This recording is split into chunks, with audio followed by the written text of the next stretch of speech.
नवयुवक, प्रणाम ऋषिवर। कल्याण हो। युवक, मुझे मेरा नाम श्रवण है, श्रवण कुमार। सुंदर है श्रवण, मुझे प्यास लगी है।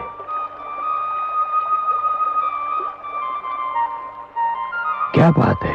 मुनि श्रेष्ठ, आपके वस्त्र तो आपका परिचय देते हैं, परंतु आपके शस्त्रों से आपका परिचय समझ में नहीं आता।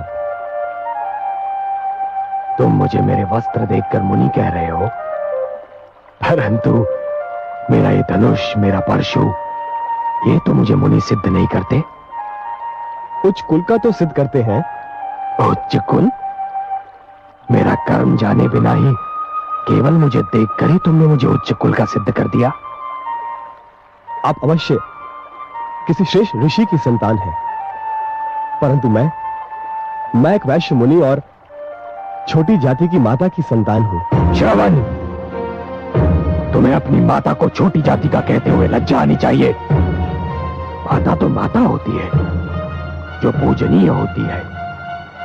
व्यक्ति की पहचान उसके कर्म से होती है। श्रवण, जन्म से तो सभी शूद्र होते हैं। जन्मना जायते शूद्राः संस्कारात् विजोच्यते। क्षमा करें, मैं तो आपका विचार करके कह रहा था। मेरे हाथों से जल लेकर। श्रवण, वायु हर श्रेणी के व्यक्ति को छू कर आती है, और हर श्रेणी के लोग उसी वायु से अपनी श्वास भर लेते हैं, शीतलता प्राप्त करते हैं। सूर्य की किरणें भी सभी के लिए समान होती हैं। श्रवण, मेरा अर्थ समझ रहे हो ना? लाओ, मुझे जल दो, मैं बहुत प्यासा हूं।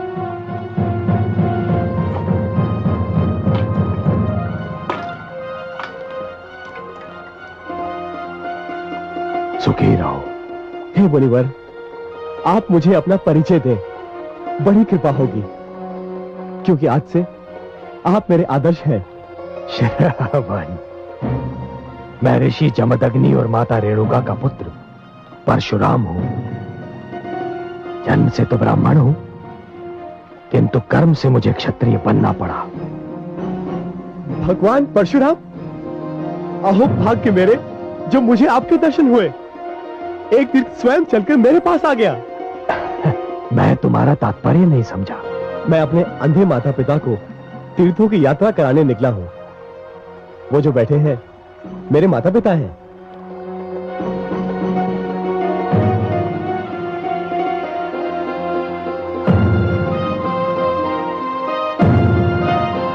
परंतु मुझे वहां कोई रथ या अन्य वाहन दिखाई नहीं दे रहा। श्रवण, जिसमें मैं बहुत साधारण व्यक्ति हूं। मेरे पास रथ आदि साधन नहीं है, किंतु माता पिता की इच्छा को पूरा करना हर संतान का धर्म भी है एवं कर्तव्य भी। इसलिए इन दोनों को कांधों पर उठाए तीर्थों की यात्रा करने निकला हूं। श्रवण कुमार, तुम धन्य हो, तुम धन्य हो। तुम्हारे दर्शन करने के उपरांत अपने माता पिता का परम भक्त होने का मेरा अहंकार तो चूर चूर हो गया।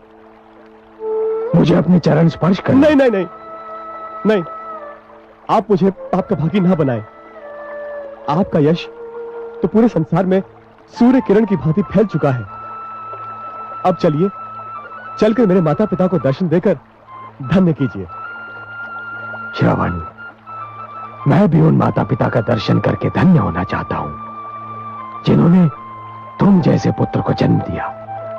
चलो चलिए।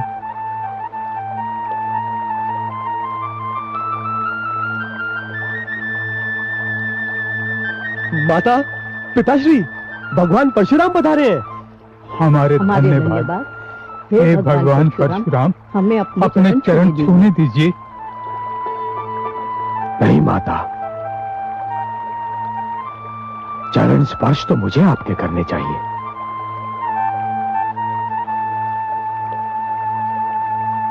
हे माता, मैं आपके पुत्र से मिलकर धन्य हो गया। आपके स्पर्श मात्र से हमें मोक्ष मिल गया। नहीं माता, आपके दर्शनों से मुझे संन्यास प्राप्त हो गया। इस संसार में इससे अच्छा दृश्य और कोई हो ही नहीं सकता कि एक पुत्र के कंधों पर माता पिता तीर्थ यात्रा कर ले। माता, अब मुझे विदा दीजिए। मुझे महाराज जनक के पास पहुंचना है।